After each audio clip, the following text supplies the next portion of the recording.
O'zingiz bilan band bo'ling, o'zingizni o'stiring, qiziqarli ayol bo'ling, chiroyli ayol bo'ling, jozibali bo'ling va unutmang, erkak sizni oldingizda o'zini holatini sevadi. O'zini holatini, holatni esa unga siz berasiz. Qanday qilib? Qachonki siz hissiyotlaringiz bilan to'g'ri ishlashni o'rgansangiz, emotsional ayol bo'lsangiz, ya'ni kulishni, xursand bo'lishni, quvonchni, женщина праздник, ayol, bayram ayol bo'lishingiz kerak. O'zingizga bitta narsani to'g'ri tushuning.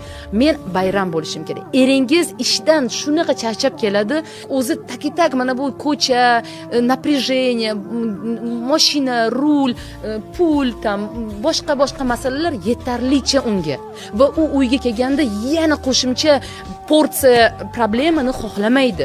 Shuning uchun ko'p erkaklar nima qiladi? Qochadi. Oilasiga kelgisi kelmaydi, uzoq o'rtoqlar bilan o'tiradi, choyxonada o'tiradi, lishbi kelmay.